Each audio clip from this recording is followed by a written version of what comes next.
നമസ്കാരം. ഈ വണ്ണം കൂടുമെന്ന കാരണം പറഞ്ഞിട്ട് പലരും ചോറ് ഭക്ഷണത്തിൽ നിന്ന് ഒഴിവാക്കാറുണ്ട്. ശരിക്കും ചോറ് ഒഴിവാക്കേണ്ട കാര്യമുണ്ടോ? ഒരിക്കലും ഇല്ല എന്നാണ് എൻ്റെ ഉത്തരം.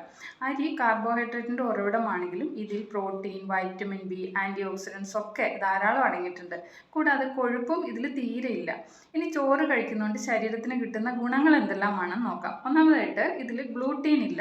ഇതൊരു ഹൈപ്പോ അലർജിക് ഭക്ഷണമാണ്. അതുകൊണ്ട് തന്നെ ഗ്ലൂട്ടീൻ അലർജി ഉള്ളവർക്കൊക്കെ ധൈര്യമായിട്ട് കഴിക്കാം. പിന്നെ കാർബോഹൈഡ്രേറ്റ് ധാരാളം അടങ്ങിയിരിക്കുന്നതിനാൽ ധാരാളം ഊർജ്ജവും ലഭിക്കും. അതുകൊണ്ടൊക്കെയാണ് ഈ അത്ലറ്റുകളൊക്കെ പോലും ഊർജ്ജമൊക്കെ വർദ്ധിപ്പിക്കാനായിട്ട് ചോറ് കഴിക്കുന്നത്. തവിട് കളയാത്ത അരി ഹൃദയാരോഗ്യം മെച്ചപ്പെടുത്തും, ഹാർട്ട് അറ്റാക്കിൻ്റെ ഒക്കെ സാധ്യത കുറയ്ക്കുന്നു. ചോറ് പാകം ചെയ്യാൻ മാത്രമല്ല ദഹിക്കാനും എളുപ്പമാണ്, കുടലിൻ്റെ ആരോഗ്യത്തിനൊക്കെ നല്ലതാണ്. അതുകൊണ്ടാണ് ഈ വയറിളക്കം, പനി പോലെയുള്ള പ്രശ്നങ്ങൾ വരുമ്പോൾ പൊടിയരിക്കഞ്ഞി അല്ലെ നല്ല വെന്ത കഞ്ഞിയൊക്കെ കുടിക്കാനായിട്ട് നിർദ്ദേശിക്കുന്നത്.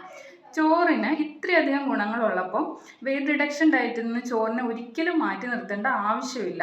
നമുക്കറിയാം, അമിതമായിട്ടുണ്ടെങ്കിൽ അമൃതം വിഷമാണ്. അതുകൊണ്ട് മിതമായി കഴിക്കുക. ദിവസം ഒരു അരക്കപ്പ് അല്ലെ 1 കപ്പ് വരെ ചോറ് കഴിക്കുക. കറികൾ തിരഞ്ഞെടുക്കുമ്പോൾ ഒന്ന് ശ്രദ്ധിക്കണം, സ്പൈസി ആയതും വറുത്തതും പൊരിച്ചതും ഒക്കെ ഒന്ന് ഒഴിവാക്കുക.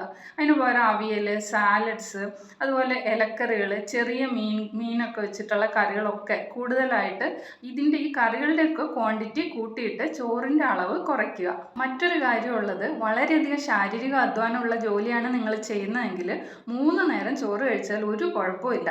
നമുക്കറിയാം, പണ്ടൊക്കെയുള്ള ആളുകൾ പാടത്തും പറമ്പിലും ഒക്കെ നന്നായിട്ട് അധ്വാനിച്ച് 3 നേരം ചോറും കഞ്ഞിയും ഒക്കെയാണ് കഴിച്ചുകൊണ്ടിരുന്നത്. അവർക്കൊന്നും തന്നെ ഒരു രോഗവും ഇല്ലായിരുന്നു.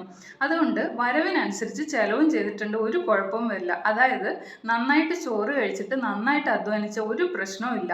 അല്ലാതെ വരവ് മാത്രമേ ഉള്ളൂ, ചെലവില്ലെങ്കിൽ, അതായത് 3 നേരം ചോറുണ്ടിട്ട് ഒരു ശാരീരിക അധ്വാനം ഇല്ലാണ്ടിരുന്നിട്ടുണ്ടെങ്കിൽ ഇതിലെ ഗ്ലൂക്കോസ് ഒക്കെ ഫാറ്റായി മാറിയിട്ട് ശരീരത്തിൽ സ്റ്റോർ ചെയ്യാനും തുടങ്ങും. അങ്ങനെ ശരീരഭാരം വർദ്ധിക്കും. പ്രമേഹ രോഗികൾക്കും 1 നേരം ചോറുണ്ണാം, പക്ഷേ കൂടെ ധാരാളം പച്ചക്കറികളും പരിപ്പ് വർഗ്ഗങ്ങളൊക്കെ കഴിക്കണമെന്ന് മാത്രം. അതുകൊണ്ട് തന്നെ വെയിറ്റ് കൂടുമെന്ന് പേടിച്ചിട്ട് ചോറിനെ ഇനി ആരും മാറ്റി നിർത്തണ്ട. ശരിയായ രീതിയിൽ കഴിച്ചിട്ടുണ്ടെങ്കിൽ ശരീരത്തിന് ഏറ്റവും നല്ല രീതിയിൽ ആരോഗ്യം നൽകുന്ന ഭക്ഷണമാണ് ചോറ്.